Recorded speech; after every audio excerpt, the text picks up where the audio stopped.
So today we are in our first port of call, Bremerhaven, here in Germany. Yesterday we had our first sea day on board Iona and we thoroughly enjoyed ourselves, and it was my birthday. It was, but today we are getting off the ship to explore this German port that we have never been to before. So let's see what this alternative port to Hamburg has to offer. Hi, we are Tom and Dom Travel and we release a new cruise rate video every single week. So if you haven't done so already, hit that subscribe button and don't forget to give this video a like. Prior to boarding Iona, we did receive a little email just confirming that unfortunately we would be unable to dock in Hamburg as originally planned. Yes, that's not too much of a worry for us. We were in Hamburg just a few weeks ago on Aurora, so if you do want to see what we got up to in Hamburg, check out our Aurora vlog series. P&O had rescheduled and gave us Bremerhaven as an alternative. Now, neither of us have been here before. I don't think many people have. No, so this morning started off pretty early. We set our alarms for 9 AM, bearing in mind that the clocks have gone forward 1 hour, so that would have been 8 AM UK time, and we got ourselves ready and headed to the Quays for breakfast. On Avia, we frequented the Quays for breakfast, and it was a nice little secret, the fact that the Quays in the mornings turns into like a breakfast station where you can get pancakes, waffles, traditional breakfast, as well as omelettes and fried eggs. Now, we were a little bit surprised here on Iona because we made our way down to the Quays for breakfast, and wow, we could not believe the queues. Yes, there were certainly queues waiting at every station to get different items of food, plus all the seating area was completely full. So we didn't hang about very long. Instead, we went up to the top deck and had a buffet breakfast instead. It was really busy in the Horizon buffet, but we didn't really struggle to find a seat. The Horizon buffet is quite large with multiple food stations spread out. I went for breakfast to the hot food section where I had bacon, sausage, beans and a slice of toast. I just opted to have a couple of slices of bacon, some beans and some toast. Was it the best cooked breakfast I've had?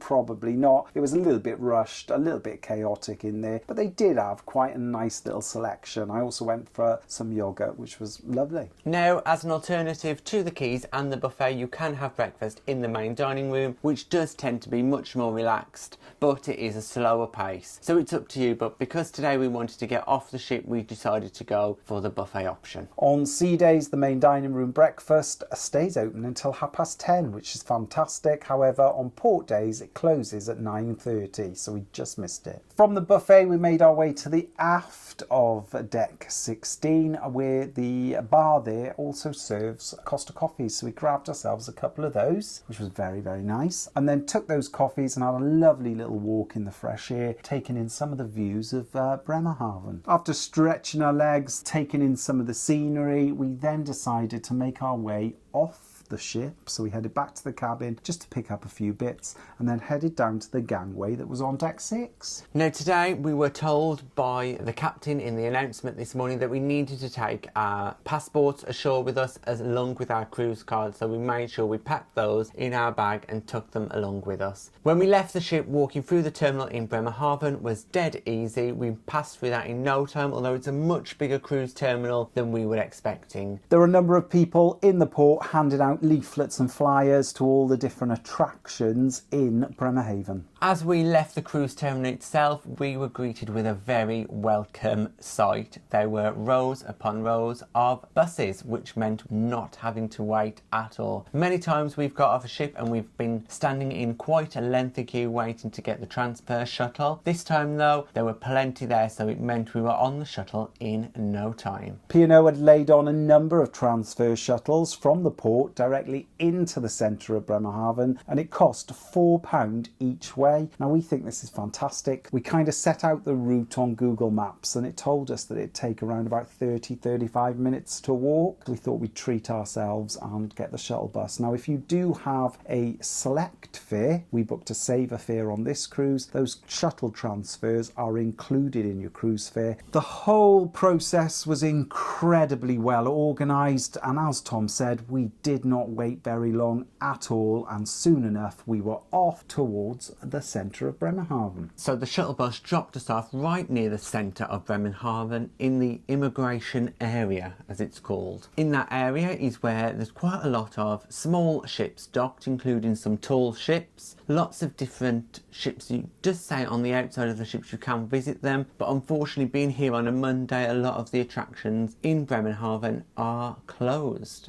So it's a historic part of Germany where lots of people left Germany for the Americas. So it's quite an interesting sort of area. Lots of little tourist attractions and really, really beautiful actually, especially the tall ships. Really nice. Bremerhaven being a seaside port, we decided to have a little walk around the port area itself and then head towards the sea. We walked to the entrance of the harbour where there was this huge lighthouse beacon, really interesting. It was a large flat area. It is raised, so it is like it's a tidal defence to stop any flooding, and there were lots of people walking along this raised area, taking in the views of the river. Yeah, it is here where you can actually see Iona, so if you do want to walk, it is possible to walk from Iona into Bremerhaven, but as we said earlier, it would be quite a distance to walk. Now we continued our walk following it round the port, and it's then when we came across the zoo. And the queue to get in there was huge because obviously a lot of other passengers from Iona wanted to experience the attractions of the town. Now we made a little note about this zoo because we thought this could be an option for us later on, so we headed off away from the zoo and into the town centre itself. Bremerhaven has got quite a modern outlet shopping centre. It's got a unique feel to it. It's all enclosed, all inside, and there's a number of top brand shops that are available in there, as well as public toilets as well. This shopping centre is set up in a circle area, so you can do a full lap around, and there's a food court located right in the centre. Just opposite the entrance to the outlet shopping centre, there was the Climate House, which is like an experience of different Earth climates to try and promote awareness of climate change. Yeah, we spoke to some of our fellow passengers who did go to the Climate House, and they said it was fantastic. You move through different sections of the attraction where the temperatures are changing and you get a feel for each different area around the world. It sounded really interesting. However, we didn't realise that until after we'd got back on the ship and other people had sort of said, oh, it was incredible. We did price it up and it was around about €20 per person. But if we were in Bremerhaven again, we'd definitely make the effort to go into there and experience this. From the climate attraction, we then walked across a glass tunnel bridge where we then entered into a more traditional shopping centre. The Columbus Shopping Centre in Bremerhaven is the main shopping area. There was just about everything and anything in there. It was absolutely huge, multiple levels. It was like a little rat run. We didn't know whether to turn left or right. It was all very, very confusing. And from the shopping centre itself, we then headed out onto the main high street. Here on the high street, we came across some rather unusual shops, but we'll come back to those in a minute because the first thing that we got to see when we entered out onto the shopping centre was the church. The church was bombed during World War II, and from the outside it looked really traditional, authentic, but as soon as we got in, it had a very modern feel to it. Yeah, it was very minimalist feel for a church. We've been in quite a lot of churches in places, for example, like in Spain, where they're quite ornate, there's quite a lot of gold, and in Italy, where there's a lot of frescoes painted. Here in Germany, the churches always tend to be a little bit more simpler and modern, and we think that is because a lot of them have been rebuilt post-war. As we were leaving the church, we did notice there's some photographs on the wall that did show what the church looked like after it had been bombed during the war. So you can really see the difference and what it used to look like. After having a little walk around the church, we then made our way back into the high street at Bremerhaven. We came across a store from our childhoods that hasn't been seen on British high streets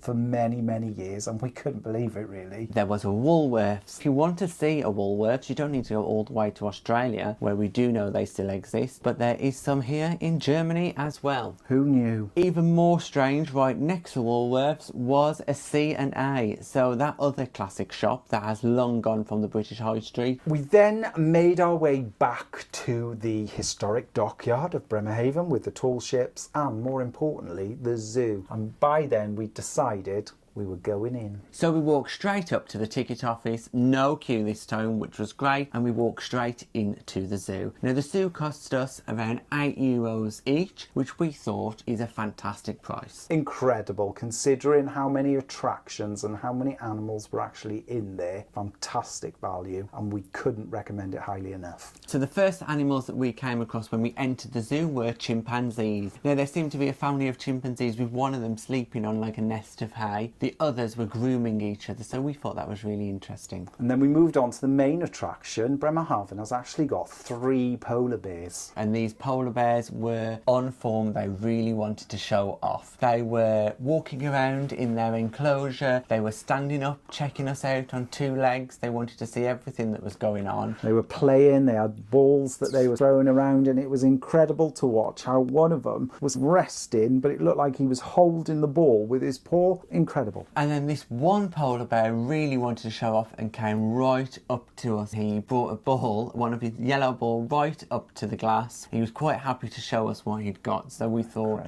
we would never have got this close. Now we went to Greenland on a cruise. If you haven't seen that, check that out. But we did not see a polar bear. But here, we never thought we'd get this close, so really great experience. So we've been all the way to Greenland and never seen a polar bear. We nip across the English Channel to Germany and bang, we see 3. It was incredible. It was. Now other animals that are in the zoo, we saw seals. There were 3 different varieties of seals, and they were so playful. They were coming out of the water, swimming past us, looking us directly in the eyes. You know, it really did feel as if they were showing off. They were very curious about us. They were. It was incredible. And they were just swimming, jumping, heads up, swimming on their back, passing us within a couple of meters. We saw penguins, some very small monkeys, and we also went into the aquarium where they've got such a wide variety of fish. And the thing is, as you start looking into those tanks where the fish are, you start seeing more and more things. It is a really great part of this attraction. They also had a number of conservation displays and information points, and some of it was quite poignant, especially things like plastic in the ocean and things like that. It is important to note that a lot of the displays do only have German on them, but we had our Google Translate with us and it has no problem just to take a photo of the picture and translate it straight away. It worked out really easy for us. There was also a couple of pumas, however they were sleeping, but they did have one eye on us at all times as we were there.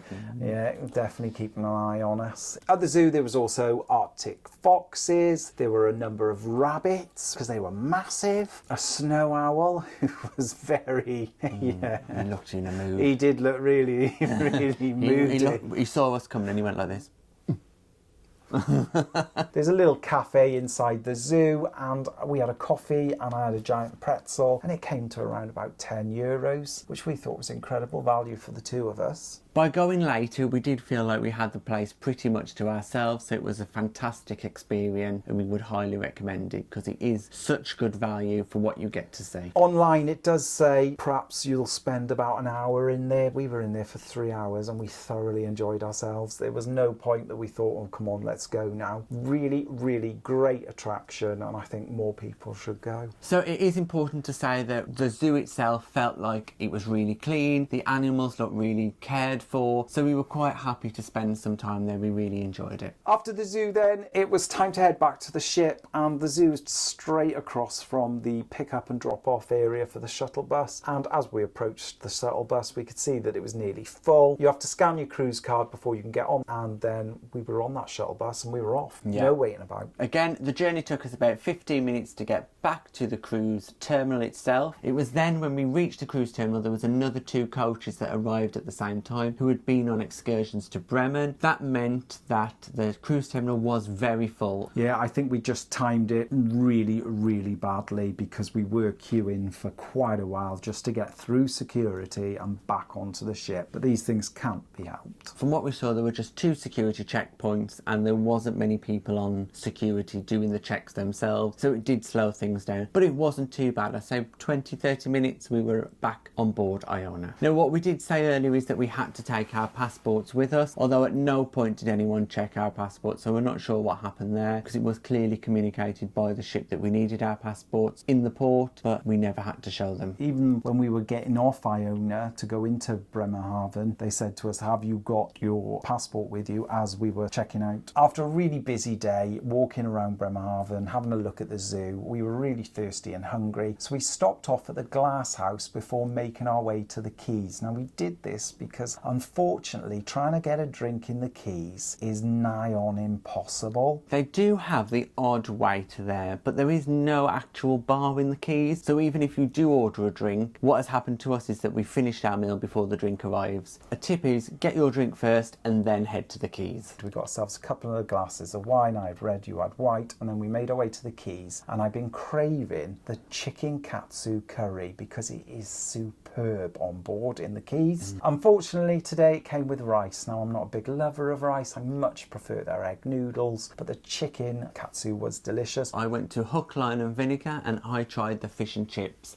Now, I ordered fish and chips with all the sides, and let me tell you, this piece of fish was beautiful. You saw the fish and thought, oh, I want to try some of that. The chips were great, nice chunky chips, really fluffy inside. The curry sauce in particular I really liked. You tried the Pickled onions. You tried the pickled onions. You thought they were quite nice as well. Also available is tartar sauce and mushy peas. After having food in the quays, we then made our way back to the glass house just to have another cheeky glass of wine and sit in the atrium, because to be fair, even though it is busy, we really do enjoy sitting along the side of the atrium, just being able to watch and look at everything that's going on. Yeah, it's a great place to people watch, and we do enjoy sitting there to relax, have a drink and just take our time. We then made our way up to the crow's nest because there was another meet-up taking place and we wanted to take part. So fewer people there than yesterday's meetup, but we really enjoyed talking to some of our fellow passengers. And it is great if you are travelling solo or as part of a group and you want to meet other cruisers. These meetups taking place in the crow's nest are a great opportunity. Some of these meetups are organised by the cruise ship themselves, so they'll be in the Daily Horizon. Others are organised by Facebook meets like the meet we had yesterday. After the meetup, we headed back to our cabin to get ourselves ready for this evening. This evening we had a dining reservation at the Olive Grove. Now, the Olive Grove is an included venue here on Iona, but you do need to make a reservation. So on embarkation day, that was one of the first things we did, was get on the app/website and book us in for 7 o'clock. Yes, so we headed down to the Olive Grove at 7 o'clock and we were seated pretty much straight away. We were very fortunate to have a table by the window. Yes, unfortunately, the Olive Grove is situated on deck 8 and the promenade does run just along the side, but it was still nice nonetheless. It was. Table for 2, not a problem at all. Our waiter came over pretty much straight away and wanted to take our order. It was very quick. We ordered a couple of glasses of wine and then we gave our order within around about 3 minutes of being in the Olive Grove. Very, very quick. We opted to go for the Greek meze tashir. Now, it does specifically state on the menu that it is for 2. Yes. When it arrived, we didn't feel like it felt enough for us to share. It was 4 cubed pieces of feta, some hummus, some garlic hummus, and some of that pink dip that I can't remember. Yeah. Flatbreads and a couple of roasted vegetables. Now, the flatbreads were tiny and we had 2 each. It wasn't very satisfying as a starter shared between the 2 of us. Now, as they are included in your cruise fare, we then asked our waiter if we could have a second one. And similar to our experience last night in the Keel and Cow, when we go a bit off piste and they're not sure, you ask for something that is not the usual set routine, it does throw them a little bit. He looked at us a bit like, you want another one? We were like, yes, please. It did mean that our mains had to be put on hold a little bit. So unfortunately we did have to wait a fair amount of time for this second shira meze to arrive, and then we obviously had to wait for our mains to be delivered as well. It was just a little bit, I don't know, it felt as if we were inconveniencing the team. We only asked for some more. Some more. We were hungry. Then onto our mains. For main then I went for for lasagna. Now, lasagna is one of my favourite foods, and I have to say the lasagna here in the Olive Grove did not disappoint. It came with a couple of pieces of garlic bread, and the lasagna itself was super tasty. It was delicious. I did have a mouthful. It was nice and hot, very flavoursome. It does say on the Olive Grove menu that these lasagnas are specially made for the Olive Grove on Iona, and I think if I were to order again, I'd have the lasagna as well. It was good. However, I did go for the lamb gyros for my main, and it was really delicious, completely different to the one I had on Avia. Yeah. It was much bigger, much more satisfying to eat. I thoroughly enjoyed it. Then, of course, we had to have a dessert. So for dessert, I ordered a creme catalina, which was just like a creme brulee, but it was very, very tasty. And I went for the Sicilian lemon tart, and wow, it was incredible. Very tasty. I'm not a big lover of tarts, but this was good, and I strongly recommend anybody to have it. It was delicious. In addition, for having to wait for the additional meze shearing board and our mains, we did have to wait a couple of times for wine as well. In addition to that, Tom didn't get a knife and fork with his main. We did try and call for somebody to replace them, but in the end Tom had to get up and grab another knife and fork from another table. And he didn't seem very impressed when I said to him, sorry, I've taken the knife and fork because I couldn't get one. He wasn't very happy with that, but sorry. So overall, we did have a good experience in the Olive Grove, although yes, once again we did throw the waiters team a little bit, but it didn't really spoil our overall experience, and we would definitely go back again. After the successful Skydome rise the other day, we decided to give it another go, but this time in the Skydome was Spark. Again, aerial acrobatics. Yeah, no, the aerial acrobatics were fantastic. Spot We've on. got to say that the production team doing the shows are super talented, and there is no question that we really enjoyed what they did. Once again though, for Spark, we did not really know what the storyline was, and it so happened that we sat next to this lovely couple who we got chatting with, and they said they'd seen Spark 3 times. So I said to her, oh, what is the story? She said, I don't know. It's like she's piecing the story together a little bit every single time she's watching She it. said, oh, I think it's got something to do with that girl hanging off that ball over there. It was an interesting watch, but it is one of those where you look at it and you think, why is this happening? So there's no dialogue at all in the show. It is all Coos and woos. It is all done pretty much with the cast silent, and then just music playing in the Skydome and lighting. So it is an interesting experience. I would say go and see it because the cast are talented, but don't expect it coming out of it understanding much of what you saw. The Skydome was incredibly busy. We knew it was going to be busy because last time when we went to see Rise, we had to stand at the back. So we did get out there a little bit early, and we managed to squeeze in and find a seat, fortunately. But again, many people were stood up watching the performance. Now, the show itself lasted about 40 minutes. We called a waiter over, managed to get a drink pretty quickly, so no issues there at all in the Skydome. The Skydome is the perfect location for these performances because the lighting and the effects are incredible. On the Skydome, they have an incredible light display that's synchronised to what's happening in the show. It is really impressive in there. It is quite a spectacle. We really, really enjoy the Skydome. Because the Skydome here on Iona is fixed, it means they can utilise it much more than the opening Skydome on Avia. It just adds to a really immersive experience, and it's pretty spectacular to watch. After watching Spark in the Skydome, we headed down to the Clubhouse where we grabbed a few drinks at the bar area. The Clubhouse once again was very, very busy with not a chance of finding a seat, but there was 2 seats at the bar, luckily for us, just as we were arriving. In the Clubhouse this evening, there was the house band Pulse. They are incredibly talented. Loads of people up, dancing, enjoying their performance. And as Tom said, it was so busy in the Clubhouse. Normally, you'll be able to find a seat where you can squeeze in. There's only the 2 of us. Yeah. And 9 times out of 10, we will always find somewhere to sit. But tonight, every seat was taken, and it just happened by chance as we were were walking past the bar, 2 people were moving on and going somewhere else for the evening. So we were very, very lucky. Not the most comfortable seats at the bar, but at least we had a seat because there were plenty of people in there that didn't. After being in the clubhouse for about an hour, the venue itself did start to get a little bit quieter, which did then mean we could find a table right at the back of the clubhouse, very much out of the way, but still fine. We managed to find a proper table where we could sit, call a waiter over, order a drink, very easy. And we did enjoy the music because we could see on a TV screen everything that was going on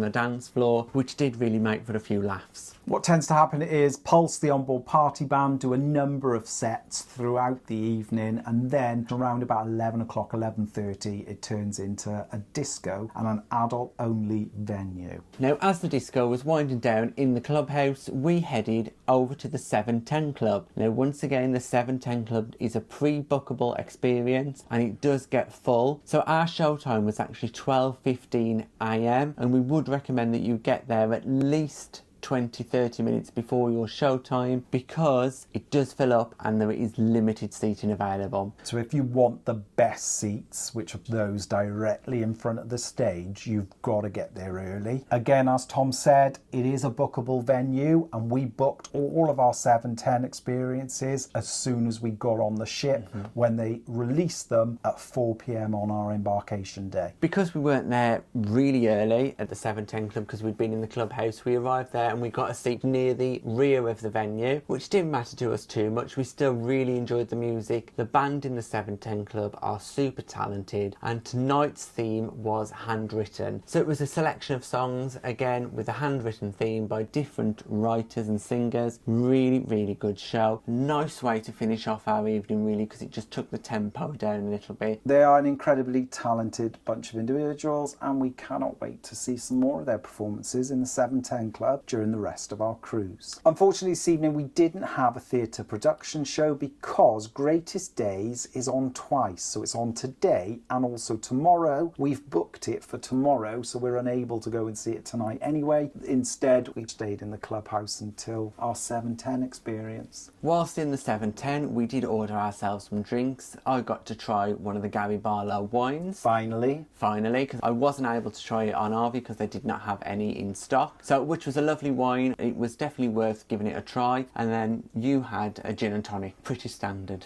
Standard. We've got a classic drinks package and what I am actually appreciating is the fact that you can get premium tonics included. Now I'm not a lover of, I wouldn't say cheap tonics, but I do like my premium tonics, my Fever Tree Mediterranean, and I can have a lovely shot of gin with a full bottle of Fever Tree tonic, which is fantastic and it's included in our drinks package. Now the show in the 710 Club lasts about 45 minutes, so by the time it finished it was around 1 a.m. which meant it was time to head up to the midnight buffet. Late night snacks in the midnight buffet are served until around about 1:30, so we quickly hurried up there to sample some of the treats available. The midnight buffet is incredibly popular and lots of people up there enjoying themselves, and it's a really good experience. We were sat there next to quite a few people just having a chat and a laugh about our experiences on board in the evening. Really great fun. In terms of food, I had a nice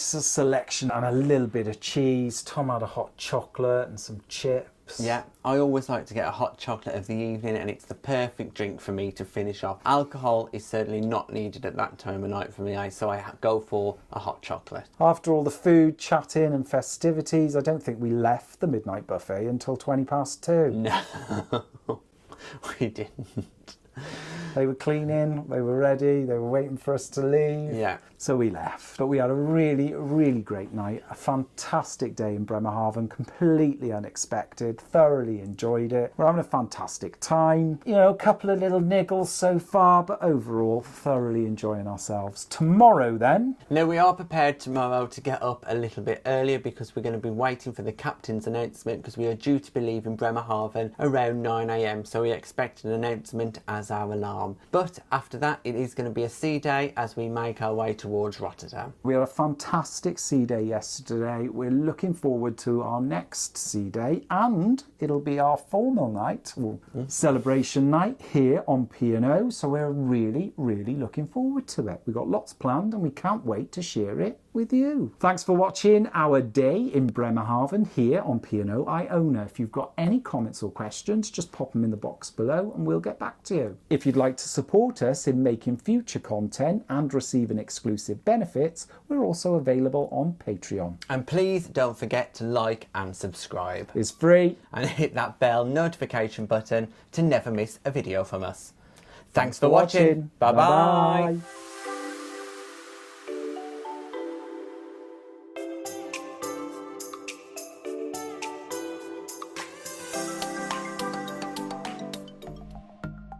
Thanks for watching. We've got lots more content available on our YouTube channel, so press that subscribe button. If you're interested in receiving daily updates, we're available on most social media platforms. Just search for Tom and Dom Travel.